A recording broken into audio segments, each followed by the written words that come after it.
Meu celular vibrou sobre a bancada da cozinha exatamente às 9h12 da manhã. Eu o peguei, achando que era um número de confirmação da empresa de locação de material para festas ou uma pergunta sobre o número final de convidados.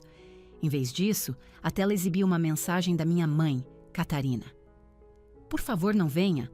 A família quer um casamento sem drama. Eu congelei. Nem sequer pisquei.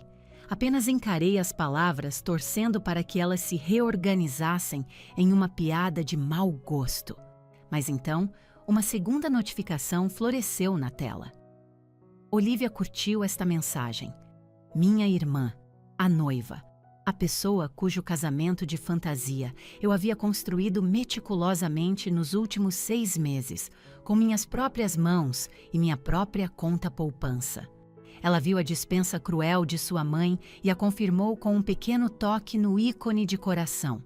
Sem pensar 2 vezes, sem um pingo de vergonha. Senti como se levasse um soco de luva de pelica. Elas não me queriam lá, mas estavam mais do que felizes em manter a celebração que eu havia comprado para elas. Eu não chorei, não soltei um único grito.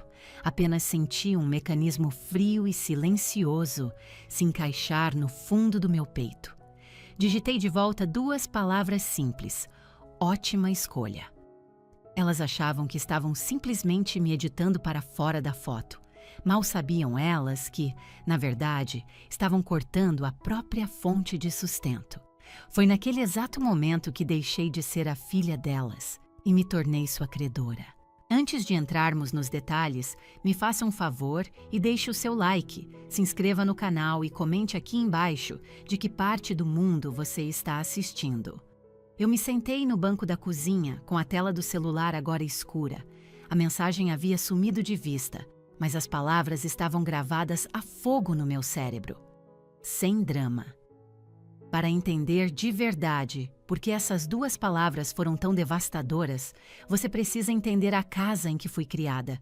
Você precisa saber sobre São Paulo e a Casa Branca impecável com venezianas verde escuras na Alameda dos Manacás.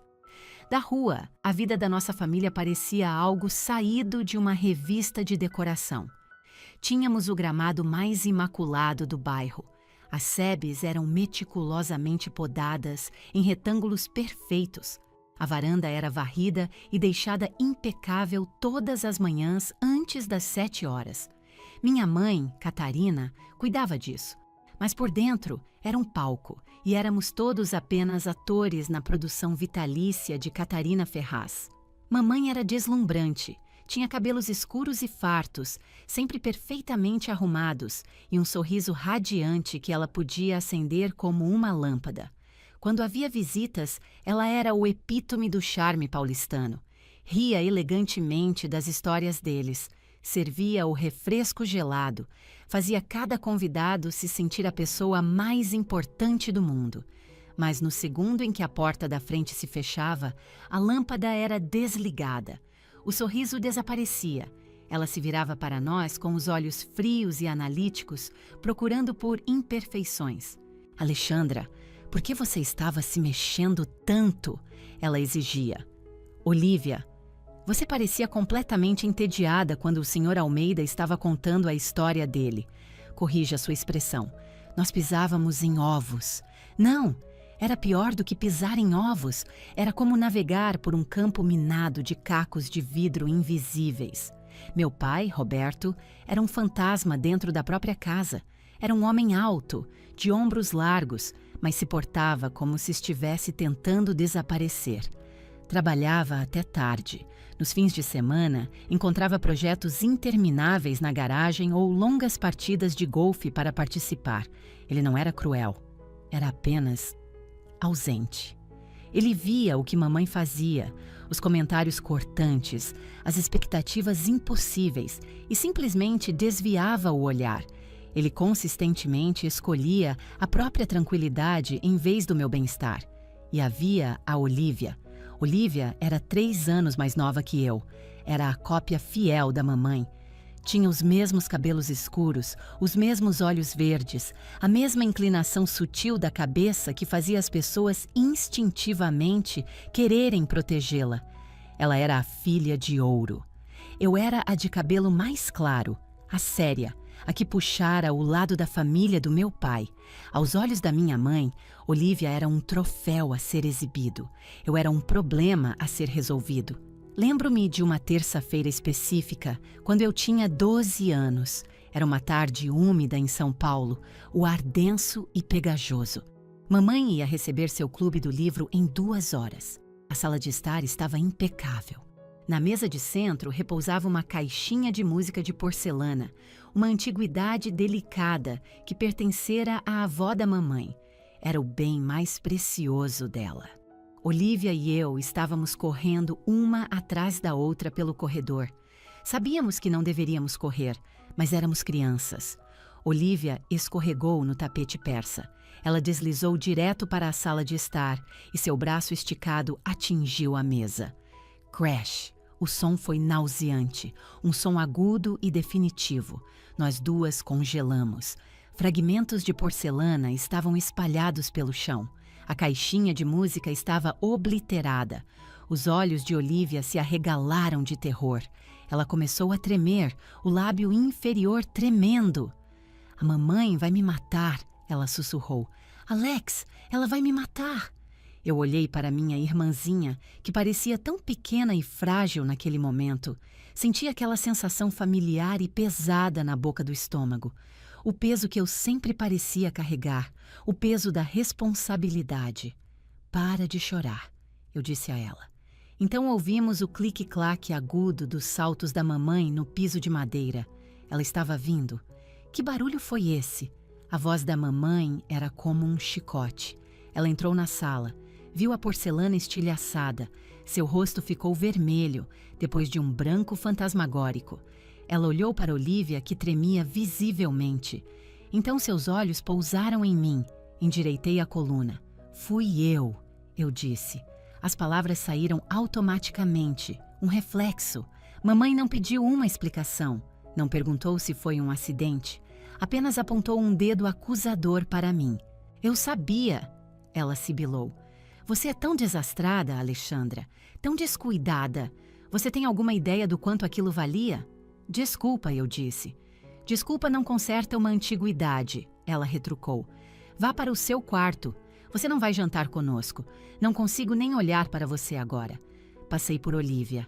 Ela não pronunciou uma palavra. Não tentou me defender. Apenas ficou olhando para o chão, uma onda de alívio tomando conta de seu rosto. Esse era o padrão estabelecido. Essa era a regra tácita da nossa casa. Olivia fazia a bagunça, eu limpava. Olivia quebrava as regras, eu cumpria a pena. À medida que envelhecíamos, a dinâmica fundamental permaneceu inalterada. Apenas ficou mais cara. No ensino médio, Olivia foi pega colando numa prova de história. O diretor ligou para nossa casa. Mamãe ficou histérica, nem sobre a cola em si, mas sobre a reputação da família. "O que os vizinhos vão dizer?" ela gritava. Eu dirigi até a escola, sentei-me com o diretor. Disse a ele que eu tinha dado as respostas a ela, que a pressionei porque ela estava com dificuldades. Eu levei a suspensão. Foi para o meu histórico escolar, não para o dela. Quando cheguei em casa naquela tarde, papai estava sentado na cozinha, lendo o jornal. Ele me olhou por cima do jornal. "Você me deveria sempre acobertar ela, Alex", ele disse baixinho. "Alguém tem que fazer isso", respondi. "Mamãe a aniquilaria." "Você é uma boa irmã", ele disse, antes de seus olhos voltarem para as notícias impressas. Ele não se ofereceu para intervir. Não contou a verdade para a mamãe. Apenas permitiu que eu fosse o escudo designado. Aprendi que ser boa significava ser útil, significava ficar quieta, significava levar o golpe para que a verdadeira família pudesse manter sua fachada perfeita. Eu acreditava que, se fizesse isso vezes o suficiente, se os salvasse vezes o suficiente, um dia eles me amariam por isso. Imaginei um dia em que mamãe olharia para mim e diria: "Obrigada, Alex. Não teríamos conseguido sem você. Mas esse dia nunca chegou. Quanto mais eu dava, mais eles pegavam. Eles não interpretavam meus sacrifícios como amor. Eles os viam como minha função. Quando saí para uma faculdade, eu estava esgotada. Tinha 18 anos com alma de 50. Mudei-me para a capital, São Paulo, para a faculdade, rezando para que a distância criasse algum espaço para respirar. Não criou. As ligações nunca eram: "Como estão suas aulas, querida?" Eram: "Alex, a Olivia precisa de ajuda com o trabalho de sociologia dela. Você pode dar uma olhada?" "Alex, mamãe precisa que você venha para casa neste fim de semana para ajudar a arrumar a festa no jardim." "Alex, estamos um pouco apertados de grana para as mensalidades da República da Olivia este semestre. Você tem aquelas economias do seu trabalho de férias, não tem?" E eu sempre cedia. Dizia sim porque estava desesperada. Estava faminta por uma única migalha de aprovação deles. Achava que cada cheque que eu assinava era um depósito no afeto deles. Não entendia que estava tentando comprar um produto que eles não tinham a menor intenção de me vender. Eu era o recurso, a resolvedora de problemas, o banco, a ajuda. Eu não era uma filha, era um serviço essencial, como a luz ou a água. Você só percebe a luz quando ela acaba. Caso contrário, você apenas a usa e não pensa duas vezes. Esse era o meu papel na família Ferraz. Eu mantinha as luzes acesas para que eles pudessem brilhar sob os holofotes. Depois da faculdade, me tornei organizadora de eventos. Era um encaixe perfeito. Todo o meu trabalho era impor ordem ao caos. Eu gerenciava orçamentos, cronogramas e personalidades difíceis. Eu me destacava nisso porque vinha fazendo isso pela minha família a vida inteira. Aos 30 anos, fui promovida a um cargo sênior. Ganhava um ótimo salário, ótimo mesmo. Comprei um lindo apartamento em São Paulo, não muito longe da casa da família. Dirigia um carro confiável, economizava meu dinheiro. Olivia, por outro lado, tinha 27 anos e ainda estava se encontrando. Tinha um emprego de meio período em uma boutique de roupas. Gastava sua renda com roupas, viagens de fim de semana para Búzios com as amigas e cosméticos de luxo.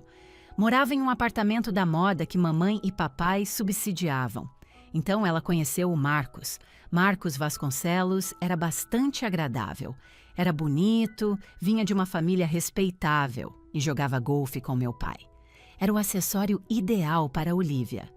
Quando ficaram noivos, o verdadeiro pesadelo começou. Lembro-me da noite perfeitamente. Estávamos em uma churrascaria chique no centro. Mamãe e papai, vovó Isabel, Olivia, Marcos e eu. Olivia ergueu a mão, o diamante brilhando sob a iluminação fraca do restaurante. "É perfeito, não é?" Ela gritou de alegria. "É absolutamente deslumbrante, querida", disse mamãe radiante. Ela chamou um garçom que passava. "Minha filha acabou de ficar noiva. Traga-nos uma garrafa do seu melhor champanhe." Papai sorria de orelha a orelha. Até a vovó Isabel, que geralmente era reservada, parecia genuinamente feliz. "Então", disse mamãe, juntando as mãos, "temos tanto para planejar. O casamento tem que ser absolutamente perfeito. Final da primavera, estou pensando. Talvez em maio, no Solar das Magnólias, em Petrópolis. Eu quero uma banda de jazz ao vivo", declarou Olivia. "E gardênias, milhares delas." "Claro", disse mamãe. Ela então virou a cabeça e olhou diretamente para mim. Era o olhar. O olhar que dizia: "Lá vem a conta." "Alexandra", disse mamãe, "você é tão boa com planilhas e em organizar as coisas. Você vai ajudar sua irmã, não vai? Ela fica tão sobrecarregada com todos os pequenos detalhes." "Posso ajudar", eu disse, com uma nota de cautela na voz. O papai interveio, limpando a garganta. "Os negócios andam meio devagar este trimestre. O mercado está imprevisível." Ele deixou a frase pairando no ar. Nem sequer conseguiu me pedir diretamente. Era covarde demais para isso. Mamãe assumiu. "Todos nós precisamos contribuir pela família." "Você está indo tão bem, Alexandra. Significaria o mundo para Olivia se você pudesse apenas cuidar dos depósitos iniciais. Só para dar o pontapé inicial. Olhei para Olivia. Ela estava bebendo seu champanhe, nem sequer fazendo contato visual comigo. Apenas presumiu que eu cuidaria de tudo. Ok, eu disse. Eu cuido dos depósitos. Essa foi a mentira inicial. Nunca foram apenas os depósitos. Nos 6 meses seguintes, tornei-me a organizadora do casamento, a financiadora e a linha direta de apoio emocional. Criei um fichário com abas coloridas. Configurei um calendário digital compartilhado que só eu atualizava. O primeiro da lista era o local. Visitamos uma propriedade histórica em Petrópolis. Era absolutamente deslumbrante e custava R$75 mil apenas para reservar a data. A coordenadora, uma mulher chamada Sharon, nos sentou. Então, quem vai cuidar do pagamento da reserva hoje? Sharon perguntou educadamente. Mamãe, de repente, ficou fascinada com o teto. Olivia estava rolando o feed do celular. Soltei um suspiro silencioso e peguei meu cartão de crédito. O cartão Black. Eu vou, eu disse. Sharon pegou o cartão. Obrigada, senhora Ferraz. Enquanto saíamos, Olivia me deu um abraço rápido de um braço só. Obrigada, Alex. Você é a melhor. Aquela pequena migalha de afeto me alimentou por mais um mês. Depois foi a vez do vestido. Fomos ao salão de noivas mais exclusivo da cidade. Mamãe sentou-se em um sofá de veludo macio como uma rainha em seu trono. Sentei-me ao lado dela, segurando a bolsa de Olivia e uma garrafa de água. Olivia surgiu em um vestido que custava R$40 mil. Era uma confecção de renda e seda, e ela estava linda. Admito, parecia uma princesa de conto de fadas. Mamãe caiu no choro. Olivia, é esse. Eu amei, disse Olivia, girando na frente do espelho. Posso pegar um véu também? Pegue o véu, mamãe ordenou. A vendedora olhou para mim. Ela sabia quem estava pagando a conta. Ela se aproximou com a fatura. O total com os ajustes e o véu fica em R$46 mil. Ela sussurrou para mim. Senti uma onda de náusea. Era uma quantia assombrosa de dinheiro. Mãe, sussurrei, inclinando-me para ela. Isso é incrivelmente caro. Talvez devêssemos olhar algumas das outras opções. A expressão de mamãe endureceu instantaneamente. Não seja pão dura, Alessandra. Este é o dia especial da sua irmã. Você quer que ela pareça barata? Não, mas... Apenas pague. Você pode pagar. Você tem aquele emprego chique. Com o que mais você está gastando seu dinheiro? Você não tem marido nem filhos. As palavras me atingiram como um tapa. Você não tem marido. Como se meu status de solteira significasse que meu dinheiro era de domínio público. Como se todo em meu trabalho duro fosse apenas um fundo comunitário para eles usarem, porque eu não tinha uma família de verdade. Eu paguei pelo vestido. Não parou por aí. Paguei pela florista. R$30 mil por gardênias brancas e folhagens em cascata. Paguei pela banda. R$25 mil por um conjunto de jazz de 7 peças. Paguei pelo buffet. Um depósito de 50% em um jantar de mar e terra para 200 convidados. Todo fim de semana era uma correria de compromissos. Eu negociava contratos, rastreava as confirmações de presença. Olivia não fazia nada. Aparecia para provar o bolo ou escolher as cores das toalhas de mesa. Se algo desse minimamente errado, se as taças de champanhe não tivessem o formato certo, ou se a banda não pudesse tocar uma música específica, ela me ligava em pânico. Resolve isso, Alex. Você tem que resolver. E eu sempre resolvia. Trabalhava 10 horas por dia no meu emprego e depois chegava em casa para trabalhar mais 4 horas no casamento. Meu apartamento se tornou um centro caótico de amostras de tecido e folhetos de fornecedores. Minha conta bancária estava diminuindo a uma taxa alarmante. Eu havia gasto mais de R$250 mil das minhas próprias economias. E a pior parte, a gratidão estava desaparecendo. No começo eles diziam obrigado. No 4º mês já era esperado. No 5º mês eles estavam reclamando. Uma noite, 3 semanas antes do casamento, eu estava na casa dos meus pais para jantar. Estávamos comendo lasanha. O buffet ligou, eu disse, tentando manter minha voz leve. Precisamos dar a eles o número final de convidados e o pagamento final até esta sexta-feira. Ah, não nos aborreça com logística, Alexandra, disse mamãe, acenando com o garfo de forma displicente. Estamos tentando ter um jantar de família agradável. É uma logística de R$60 mil, mãe, eu disse.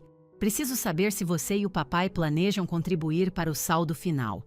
Eu cobri todo o resto até agora. Papai olhou atentamente para o prato. Eu te disse, as coisas estão apertadas. Alexandra, disse mamãe, sua voz se tornando gelo. Por que você sempre tem que fazer tudo girar em torno de dinheiro? É tão vulgar. Você está estragando o clima.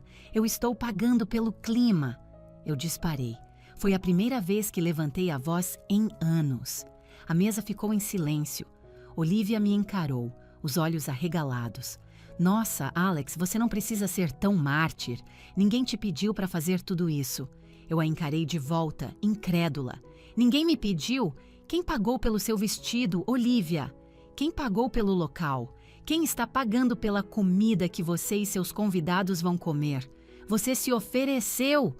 Ela gritou de volta. Você sempre faz isso. Tenta controlar tudo com seu dinheiro porque está com inveja. Inveja? Sim. Você tem inveja que eu vou me casar e você está sozinha. Então você tenta comprar sua importância. Senti o sangue sumir do meu rosto. Mamãe suspirou dramaticamente. Olivia, não seja cruel. Mas, Alexandra, você está sendo muito agressiva. Apenas cuide da conta, por favor. Nós te pagaremos de volta eventualmente. Somos uma família. Nós te pagaremos de volta, eventually. Eu sabia que era mentira. Eles nunca me pagaram de volta por nada. Nem pelo empréstimo que coassinei para o semestre de Olivia na Europa. Nem pelos reparos na caminhonete do papai. Nem pelo aluguel da casa de praia no verão passado. Mas eu estava encurralada. O casamento era em 3 semanas. Se eu desistisse agora, tudo desmoronaria. E eu ainda me agarrava àquela esperança desesperada e tola de que, se eu conseguisse levá-los até a linha de chegada, se eu conseguisse entregar o dia perfeito, eles finalmente me veriam. Então eu assenti. Engoli minha raiva, assim como vinha engolindo por 20 anos. Ok, eu disse baixinho. Eu cuido disso. Paguei a conta final do buffet na manhã seguinte. Pensei que tinha enfrentado o pior. Pensei que tinha pago o preço total da admissão na minha própria família. Eu estava errada. A semana do casamento começou. O jantar de ensaio era na sexta à noite. O casamento no sábado. Na quarta-feira de manhã, a mensagem chegou. Eu estava tomando meu café, revisando a planilha uma última vez para garantir que o cronograma de transporte dos convidados estivesse impecável. Buzz, por favor, não venha. A família quer um casamento sem drama. Eu li de novo. E de novo. Não era apenas uma rejeição, era um apagamento completo. Depois de R$250 mil. Depois de centenas de horas do meu trabalho. Depois de uma vida inteira sendo a boa filha, a responsável, a rede de segurança. Eles não queriam apenas o meu dinheiro, queriam a minha ausência. Queriam a festa linda que eu comprei para eles, mas não queriam a irmã solteira e invejosa nos bastidores. Um lembrete vivo de quem realmente pagou por tudo aquilo. Queriam fingir que tinham feito tudo sozinhos. Queriam a glória sem reconhecer o custo. E Olivia, minha irmãzinha, aquela que eu protegi da caixinha de música quebrada, aquela que eu salvei da suspensão, aquela que eu tinha acabado de vestir com milhares de reais em seda e renda, ela curtiu a mensagem, ela tocou no coração. Aquele pequeno emoji de coração foi o que finalmente quebrou o feitiço. Sentei-me ali no meu apartamento silencioso. A organizadora de eventos em mim assumiu o controle. Parei de me sentir magoada. Comecei a analisar a situação. Entrada. Décadas de lealdade, trabalho e dinheiro. Saída. Abuso, negligência e exclusão final. O retorno do meu investimento era zero. Na verdade, era negativo. Olhei para a pilha de faturas na minha mesa. Olhei para os contratos com fornecedores abertos no meu laptop. Cada um deles tinha uma assinatura na parte inferior. Alexandra Ferraz. E cada um deles tinha uma cláusula sobre cancelamento. Eu não era mais uma filha, não era mais uma irmã. Eu era a cliente e estava prestes a cancelar o projeto inteiro. Olhei para o celular na minha mão. A tela tinha escurecido novamente, mas a imagem daquele pequeno ícone de coração estava queimada nas minhas retinas. Olivia curtiu isso. Por vários longos minutos, não me movi, mal respirei. O ar no meu apartamento parecia pesado e carregado, como fica logo antes de uma tempestade violenta. Preparei-me para as lágrimas. Esperei por aquele peso familiar e esmagador da rejeição me prender ao sofá, assim como quando eu tinha 12, 16 e 27 anos. Mas as lágrimas nunca vieram. Em vez disso, uma sensação estranha e nova tomou conta de mim. Começou como um nó no estômago e subiu para o peito. Não era o calor da raiva, era frio. Era o arrepio agudo e revigorante da clareza absoluta. Levantei-me e fui para o meu home office. Minhas pernas pareciam firmes sob mim. Minhas mãos estavam estáveis. Sentei-me na minha mesa e abri meu laptop. A ventoinha zumbiu, ganhando vida. Abri a pasta na minha área de trabalho, aquela simplesmente rotulada como Casamento Olivia. Dentro, havia subpastas organizadas, contratos, recibos, correspondência, orçamento. Cliquei para abrir a planilha de orçamento. Era uma obra de arte, uma obra-prima de organização. Havia colunas para custos estimados, custos reais, datas de vencimento de pagamento e status de pagamento. Rolei para baixo na coluna Pago por, depósito do local, Alexandra Ferraz. Florista, Alexandra Ferraz. Vestido, Alexandra Ferraz. Buffet, Alexandra Ferraz. Banda, Alexandra Ferraz. Olhei para o total geral na parte inferior da planilha. O número era estarrecedor. Era guia entrada de um apartamento. Era um carro de luxo. Eram 3 anos de viagens pelo mundo. E eu tinha dado sem fazer perguntas. Tinha dado porque pensei que estava comprando amor. Pensei que estava garantindo meu lugar na mesa da família. Mas ao olhar para aquela mensagem de texto mais uma vez, a família quer um casamento sem drama. Finalmente entendi o que drama significava para eles. Para minha mãe e minha irmã, drama não eram discussões ou vozes alteradas. Drama era a realidade. Drama era a minha própria existência. Eu era a prova viva e pulsante de que suas vidas perfeitas eram uma farsa. Eu era a única que sabia que eles não tinham o dinheiro que fingiam ter. Eu era a única que sabia que Olivia não era a adulta responsável e organizada que ela se apresentava ser. Se eu estivesse naquele casamento, de pé nos bastidores, eu seria uma acusação silenciosa e ambulante de suas mentiras. Eu seria uma mancha no retrato perfeito da família. Elas não queriam um casamento sem drama. Elas queriam um casamento sem culpa. Queriam estar naquele jardim de R$75 mil, cercadas por R$30 mil em gardênias, comendo um bife de R$100 o prato e fingir que tinham providenciado tudo. Queriam aceitar graciosamente os elogios de seus convidados. Oh, Catarina, que festa magnífica você deu! Sem ter que olhar para mim e saber que era tudo mentira. Queriam me apagar, mas manter meu dinheiro. Recostei-me na cadeira do escritório. A percepção foi cirúrgica, extirpando limpamente a esperança a qual eu me agarrava por décadas. Pensei nos últimos 6 meses. Lembrei-me do dia na floricultura. Olivia fez birra porque eles não tinham o tom exato de fita dourada envelhecida que ela queria para os buquês. Passei 20 minutos a acalmando e depois outros 30 minutos negociando com a florista para encomendar a fita de São Paulo com urgência. Paguei a taxa de envio expresso do meu bolso. Olivia nem me agradeceu, apenas tirou uma selfie com uma rosa. Pensei na degustação do buffet. Papai fez uma piada sobre como nós estávamos realmente caprichando. Nós. Ele não havia contribuído com um único centavo. Apenas comeu os mini bolinhos de siri e acenou com a cabeça em aprovação. Pensei em mamãe me dizendo que eu estava estragando o clima ao pedir ajuda com o pagamento final. Eles me viam como uma carteira ambulante, uma serva que deveria ser grata pela oportunidade de servi-los. E agora que o trabalho pesado estava feito, agora que as contas estavam pagas e os contratos assinados, eles estavam me descartando. Achavam que era um movimento seguro. O casamento era em apenas 3 dias. Tudo estava garantido. Presumiram que eu simplesmente me retiraria em silêncio, choraria no meu travesseiro e permitiria que tivessem o seu dia. Porque era isso que a Alex sempre fazia. A Alex sempre seguia o caminho mais nobre. A Alex sempre consertava a bagunça. A Alex sempre absorvia a dor. Olhei para o texto uma última vez. Por favor, não venha. Ok, sussurrei para si a sala vazia. Eu não iria ao casamento deles, não ia fazer uma cena, não ia dirigir até lá e gritar com eles. Eu era uma organizadora de eventos. Quando um cliente viola os termos de um acordo, você fica emocional, você rescinde o contrato. E naquele momento, eu não era a filha deles. Eu era a pagadora registrada.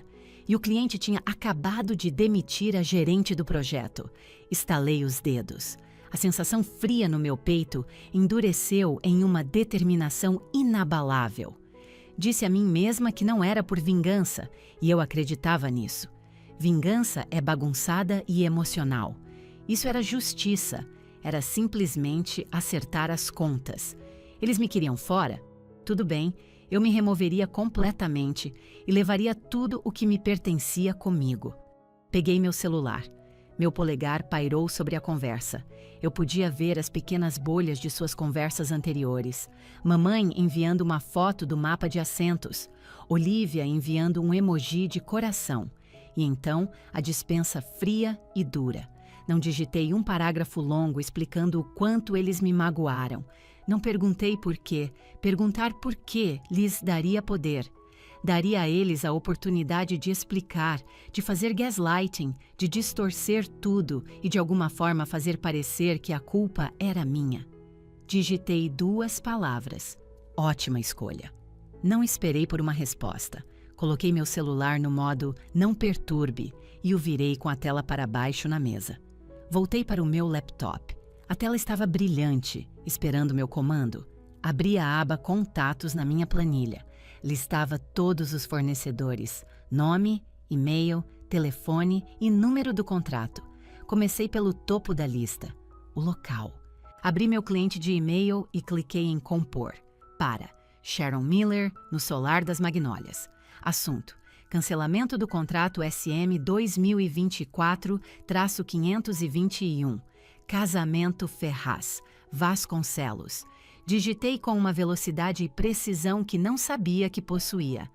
Prezada Sharon, conforme nosso contrato datado de 15 de novembro, sou a única signatária e responsável financeira pelo evento agendado para este sábado, 21 de maio. Por favor, considere este e-mail como notificação formal de que estou cancelando esta reserva, com efeito imediato. Entendo que, de acordo com o contrato, perderei o depósito não reembolsável.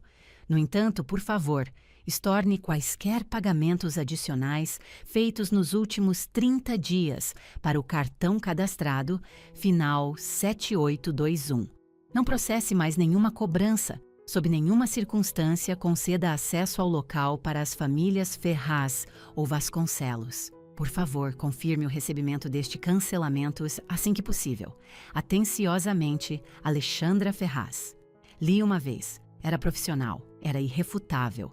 Cliquei em enviar. 1 a menos. Faltavam 16. Em seguida, a florista. Para. pedidos@petropolispetalas.com.br. Assunto: cancelar pedido. 8843. Casamento Ferraz. Por favor, cancelem a entrega de todos os arranjos florais para o casamento Ferraz-Vasconcelos neste sábado. Sou a titular da conta. Não entreguem as flores. Se os arranjos já foram feitos, por favor, doem para um asilo ou hospital local. sob nenhuma circunstância devem ser liberados para Catarina Ferraz ou Olívia Ferraz. Atenciosamente, Alexandra Ferraz. Enviar. Em seguida, o buffet. Este era o grande. Eu tinha acabado de pagar o saldo final de R$60 mil 2 dias antes. Para eventos@mesaserrana.com.br. Assunto: urgente cancelamento. Casamento Ferraz. Estou cancelando o serviço de buffet para este sábado. Não preparem a comida. Não enviem a equipe para o evento. Por favor, processem o estorno da parte reembolsável do saldo final imediatamente. Enviar. Fui descendo a lista como um autômato. A banda de jazz, cancelada. O fotógrafo, cancelado. O cinegrafista, cancelado. A confeitaria do bolo de casamento, cancelada. O aluguel do Rolls Royce antigo, cancelado. A equipe de cabelo e maquiagem, cancelada.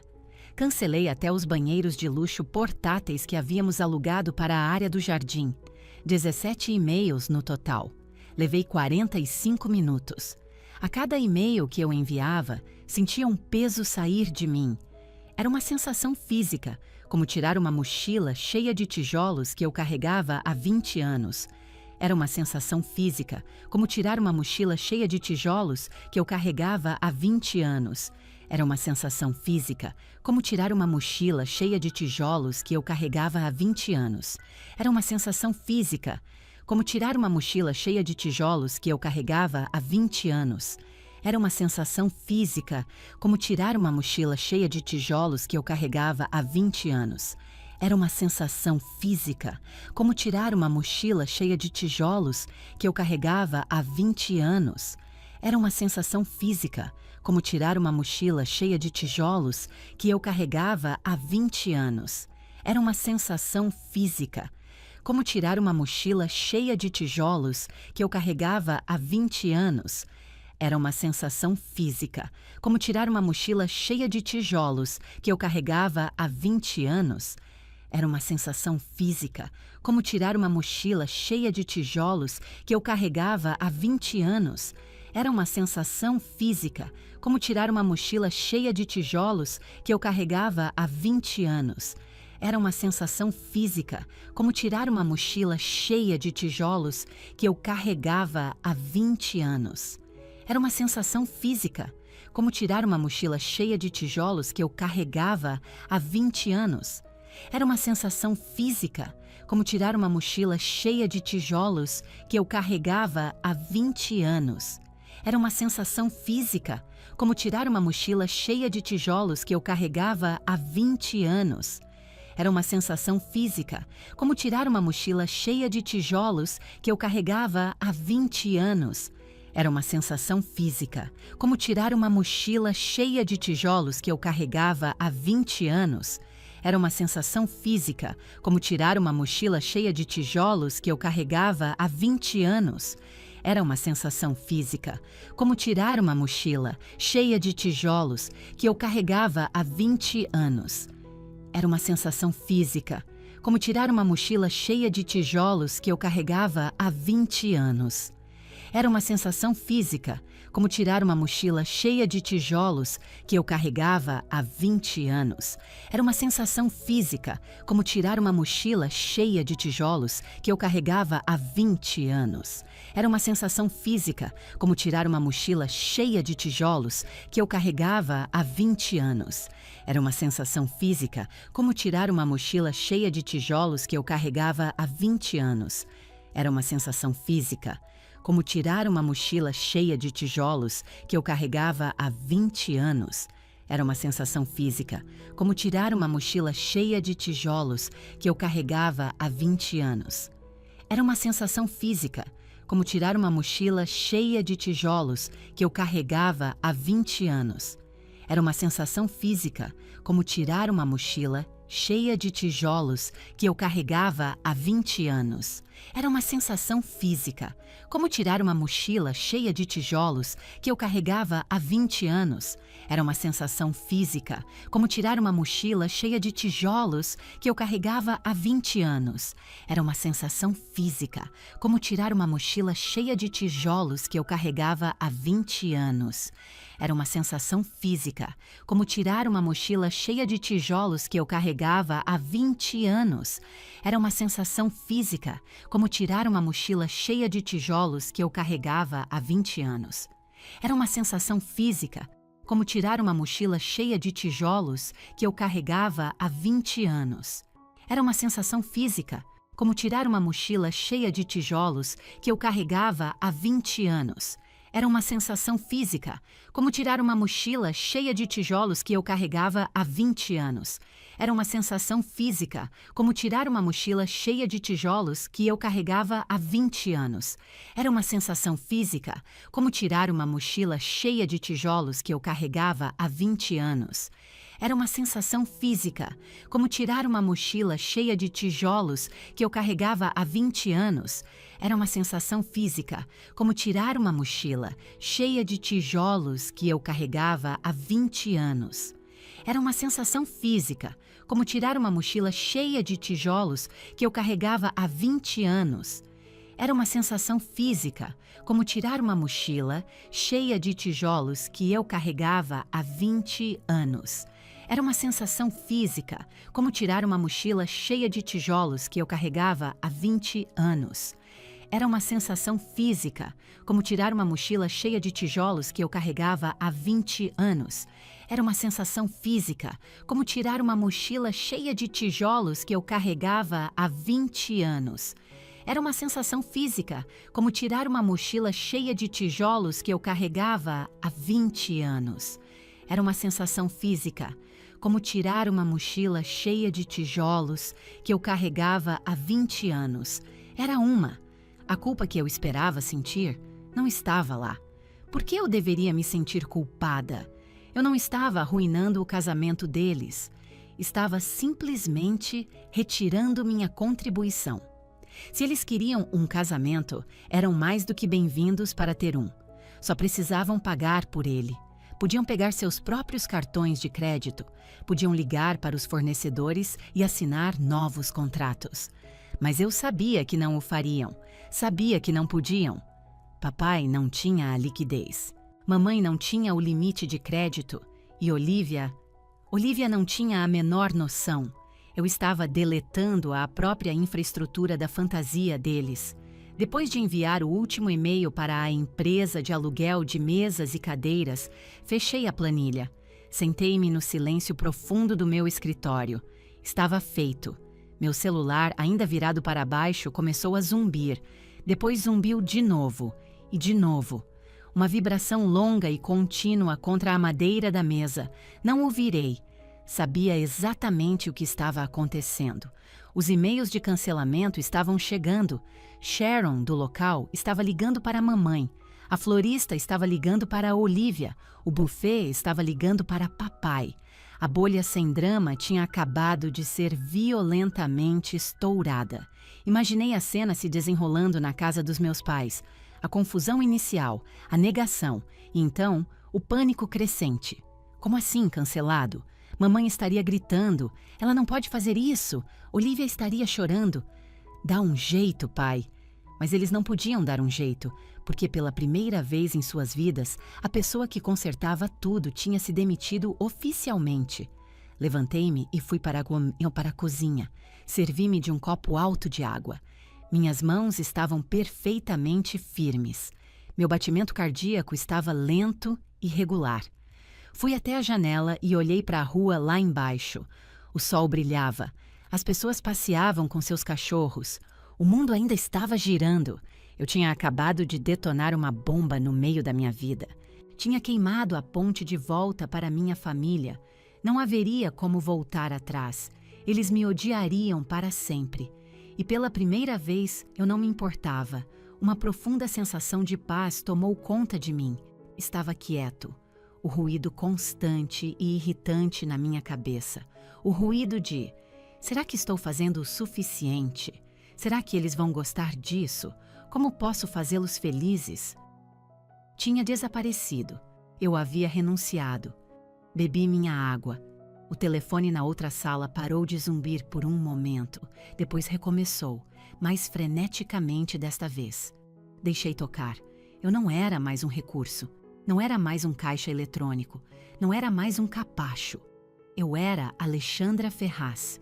E eu estava livre. Não dormi naquela noite. Era impossível. Depois que os e-mails foram enviados, meu celular se transformou em uma granada ativa. Vibrou incessantemente por 3 horas seguidas. Então, por volta das 20 horas, finalmente silenciou. Imaginei que eles tinham desistido de exaustão ou estavam a caminho do destino do casamento, na esperança de consertar a bagunça pessoalmente. Sentei-me no chão da minha sala de estar, envolvida pelo silêncio que eu havia criado. Senti-me poderosa, mas também profundamente sozinha. É estranho perceber que você é órfã, mesmo quando seus pais ainda estão vivos. Eu tinha cortado o cordão. Estava à deriva. À meia-noite, bateram na minha porta. Gelei, meu coração pulando na garganta. Tinha certeza de que era meu pai. Imaginei que ele tinha vindo para gritar, ou para implorar, ou para me olhar com aqueles olhos tristes e passivos que sempre doíam mais do que qualquer raiva. Fui pé ante pé até a porta e olhei pelo olho mágico. Não era o papai. Era a vovó Isabel. Ela estava parada ali, com seu casaco bege, segurando a bolsa com as 2 mãos. Vovó Isabel tinha 82 anos. Era a mãe da minha mãe, mas não se parecia em nada com Catarina. Era quieta, observadora e afiada como uma navalha. Ela morava na pequena casa de hóspedes atrás da casa dos meus pais. Abri a porta. Vovó? Sussurrei. Como a senhora chegou aqui? Peguei um Uber, ela disse simplesmente. Posso entrar, Alexandra? Dei um passo para trás e ela entrou no meu apartamento, seus olhos examinando a cena. Viu o laptop na mesa. Viu o celular no modo não perturbe.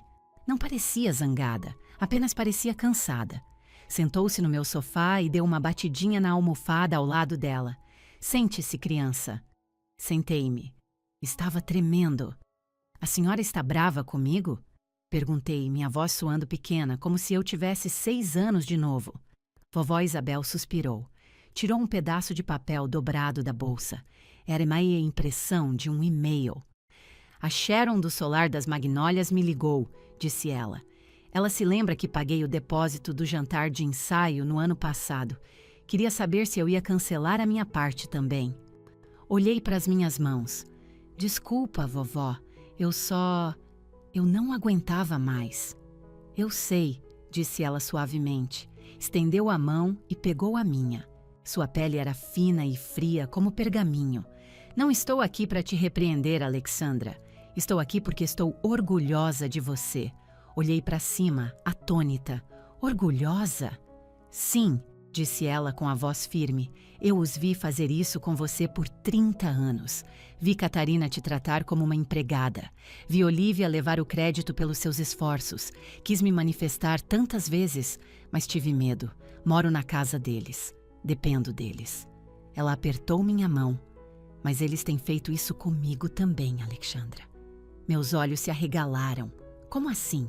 Minhas economias. Ela sussurrou. Seu avô me deixou uma quantia confortável. Dei a Catarina acesso à conta para ajudar com minhas compras e remédios. Mas ultimamente, os números não estão batendo. Sua expressão endureceu com uma raiva silenciosa e fervilhante. Verifiquei os extratos bancários hoje, depois que todo o caos começou. Há saques, grandes, despesas do casamento, Catarina os chamou. Disse que estava apenas pegando emprestado. Prometeu que devolveria. Meu Deus, eu disse. Ela estava roubando da senhora para pagar as coisas que eu não quis cobrir? Sim, disse a vovó. Eles estão nos sangrando, Alexandra. Usam o seu dinheiro para parecerem ricos. E usam o meu dinheiro para se manterem à tona. Ela me olhou diretamente nos olhos. Você não precisa mais carregá-los. E eu também, né? Lágrimas brotaram nos meus olhos.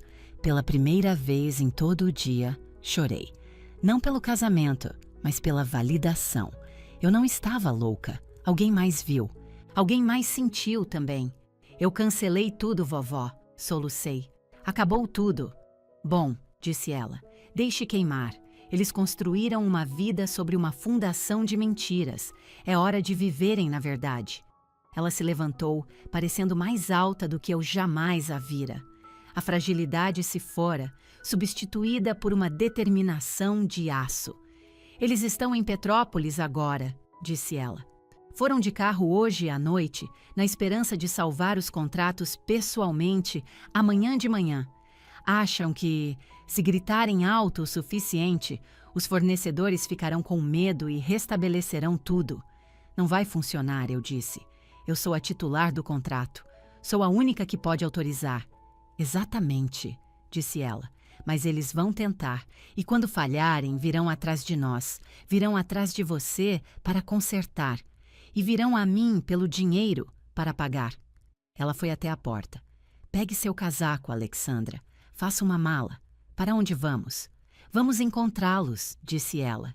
Liguei para um advogado, um homem chamado Dr. Arthur Mendes. Ele era o advogado do seu avô anos atrás. Ele vai nos encontrar em Petrópolis amanhã de manhã. Em Petrópolis? Por quê? Porque, disse a vovó, abrindo a porta e deixando o ar fresco da noite entrar, quando eles saírem do hotel, derrotados, nós estaremos lá. Não vamos nos esconder, Alexandra. Vamos acabar com isso. Cara a cara. Ela fez uma pausa, um brilho feroz em seus olhos. Eles queriam um casamento sem drama? Ótimo. Daremos a eles um divórcio cheio de realidade das nossas contas bancárias. Na manhã seguinte, o ar na entrada do hotel em Petrópolis era fresco e cheirava a café e flores do jardim. Eu estava perto da recepção, usando meu melhor traje de poder, um blazer azul marinho elegante e calças de alfaiataria perfeitamente ajustadas. Meus saltos estalavam decisivamente no mármore polido. Eu não me vesti como uma filha encontrando sua família. Vesti-me como uma CEO, orquestrando uma aquisição hostil. Vovó Isabel sentou-se em uma poltrona ao meu lado, parecendo régia em sua melhor roupa de domingo, as mãos cruzadas sobre a bengala. Um pouco à nossa frente estava o Dr. Arthur Mendes. Arthur era um homem intimidador. Tinha seus 60 anos, era careca e usava um terno que provavelmente custava mais que o meu carro. Ele não sorria. Segurava uma pasta de couro como se contivesse códigos de lançamento nuclear. Ele era o tipo de advogado que você contrata quando quer salgar a terra. Vimos o elevador descer. Térreo. Meu estômago se contraiu. Era agora. Firme, disse Arthur suavemente, seus olhos fixos nas portas do elevador. Deixe-os falar primeiro. Não peça desculpas. Não explique. Não vou, eu disse. As portas se abriram e eles saíram. Mamãe saiu primeiro com uma aparência abatida. Seu cabelo perfeito estava levemente despenteado, a maquiagem borrada, mas ela andava rápido, queixo erguido, tentando projetar aquela inabalável confiança dos Ferraz. Papai vinha atrás arrastando 2 malas grandes. Parecia cinzento e derrotado, como um homem caminhando para sua própria execução. E então veio Olívia. Estava de moletom e óculos de sol, soluçando abertamente. Não o choro fofo de uma lágrima só que ela fazia para conseguir simpatia, mas soluços feios, com o rosto vermelho e ofegante. Marcos, seu noivo, vinha atrás dela, parecendo que preferiria estar em qualquer outro lugar do planeta. Mamãe varreu o saguão, procurando por um ponto de táxi. Então seus olhos se fixaram em mim. Ela parou abruptamente. Papai quase trombou nela. Alexandra, ela disse, sua voz ecoando pelo saguão. A confusão tomou conta de seu rosto, rapidamente substituída por um lampejo de esperança desesperada. Ela achou que eu estava lá para salvar o dia. Achou que eu tinha ido até lá para surpreendê-los, para pagar os fornecedores, para fazer o pesadelo desaparecer. Ela marchou em minha direção. Graças a Deus, disse ela, sem fôlego. Alexandra, você não tem ideia da bagunça que isso tem sido. O solar das magnólias não nos deixa entrar na propriedade. A florista desligou na minha cara. Você precisa ligar para eles. Agora mesmo. Dê os detalhes do seu cartão de novo. Diga que foi tudo um grande erro. Ela estendeu a mão para pegar meu braço. Dei um passo deliberado para trás. Não, eu disse. Mamãe congelou, a mão pairando no ar. Com licença? Não vou ligar para ninguém, eu disse, minha voz firme como uma rocha. Eu cancelei os contratos, mãe. Eu disse que faria. Você me queria fora? Eu estou fora. E meu dinheiro foi comigo. Olivia arrancou os óculos de sol. Seus olhos estavam inchados e vermelhos. Você arruinou o meu casamento! Ela gritou, fazendo os hóspedes próximos se virarem para olhar. Você fez isso de propósito. Você é um monstro. Eu te odeio. Já temos uma carona, mamãe retrucou, tentando recuperar o controle. Seus olhos caíram sobre Arthur e a vovó. Mãe, o que a senhora está fazendo aqui? E quem é este homem? Não estamos aqui para buscá-los, respondi. Arthur deu um passo à frente, posicionando-se suavemente entre mim e minha mãe. Ele era uma muralha sólida de lã cara e autoridade legal. Senhora Ferraz, disse Arthur, sua voz profunda e calma, como uma tempestade distante. Meu nome é Arthur Mendes. Represento a senhorita Alexandra Ferraz e a senhora Isabel Campos. Mamãe piscou. Representa? Do que você está falando? Isso é um assunto de família. Não mais, afirmou Arthur.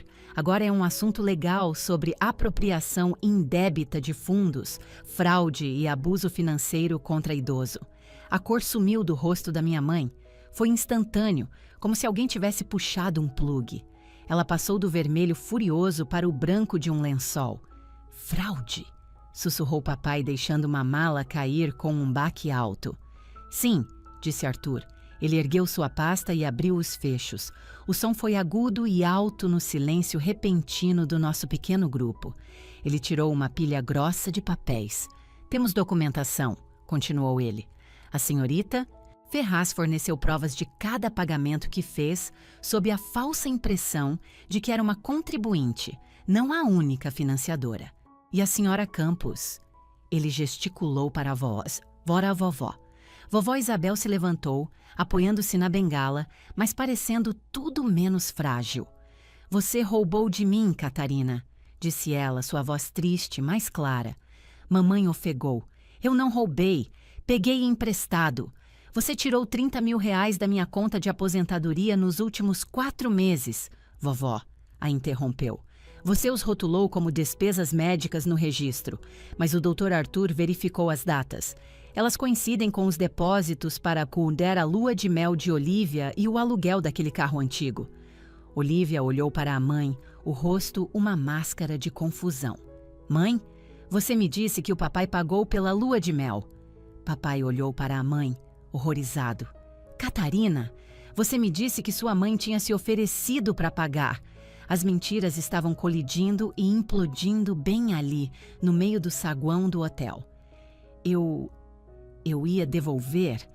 Mamãe gaguejou, sua confiança se despedaçando. Só tivemos um problema de fluxo de caixa. O bônus do Roberto não saiu. Eu estava consertando. Eu sempre conserto. Não, eu disse, saindo de trás da presença protetora de Arthur. Eu sempre conserto. E eu cansei. Mamãe olhou para mim, os olhos cheios de desespero. Ela finalmente estava percebendo que o cartão de crédito não ia sair da carteira de novo. Estava percebendo que a boa filha tinha partido para sempre. Alexandra, por favor, ela sussurrou. As pessoas estão olhando. Isso é embaraçoso. Vamos para o quarto e discutir isso. Somos uma família. Família manda mensagens dizendo para não ir a um casamento? Perguntei. Família rouba da própria mãe de 82 anos? Arthur entregou um envelope pardo para a mamãe e outro para papai. Estas são notificações extrajudiciais, proibindo o acesso às contas da senhora Campos, disse Arthur. E uma exigência formal de reembolso de todos os saques não autorizados. Se os fundos não forem devolvidos em 30 dias, entraremos com acusações criminais por furto e abuso de idoso. Ações criminais? Papai engasgou. Você não pode fazer isso, Olivia lamentou. Eu vou me casar. Não neste fim de semana. Você não vai? Eu disse secamente. Olhei para minha irmã. Pela primeira vez, não vi a filha de ouro. Vi uma mulher mimada e desamparada, a quem nunca se disse não em toda a sua vida. O casamento está cancelado, Olivia. Os fornecedores já estornaram meu dinheiro. A data foi liberada. Acabou. Olivia se jogou contra Marcos. Os olhos de Marcos dardejavam do envelope na mão do meu pai para o rosto furioso do advogado. Então, ele deu um passo pequeno, mas distinto para longe de Olivia. Eu vi. As rachaduras estavam aparecendo por toda parte. Você é cruel, mamãe sibilou para mim. Lágrimas de raiva agora escorrendo pelo seu rosto, arruinando sua base. Como pôde ser tão cruel com sua própria irmã? Aprendi com a melhor, eu disse. Virei-me para minha avó. Pronta para ir, vovó? Tenho um carro alugado esperando. Estou pronta, disse ela. Nem sequer olhou para Catarina. Pegou meu braço. Demos as costas para eles. Atrás de nós, ouvi os soluços irregulares de Olivia.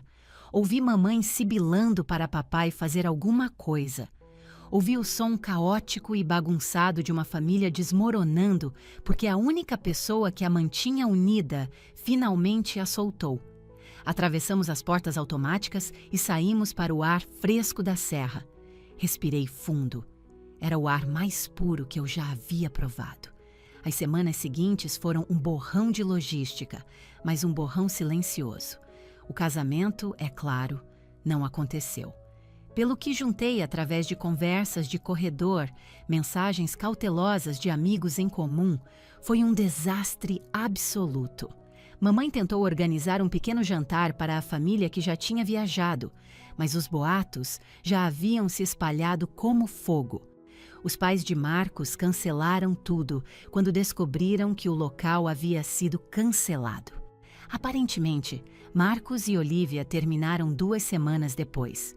Ele disse a um amigo que não podia se casar com tanto problema financeiro e familiar. Não me senti feliz com isso. Apenas senti nada. Era como ler uma notícia sobre pessoas que eu costumava conhecer. Concentrei minha energia em limpar minha própria vida. A maioria dos fornecedores foi surpreendentemente compreensiva. Depois que o Dr. Arthur Mendes enviou algumas cartas explicando a situação, recebi de volta cerca de 70% dos meus depósitos. Ainda foi uma perda financeira, mas foi um preço que eu estava mais do que disposta a pagar pela minha própria liberdade. Ajudei a vovó Isabel a se mudar para seu novo apartamento. Era um lugar adorável em um condomínio para a terceira idade em Campos do Jordão, com uma varanda com vista para a Serra da Mantiqueira. Começamos a passar nossas tardes lá. Em um sábado, cerca de 1 mês após o confronto no hotel, eu estava sentada na varanda com ela.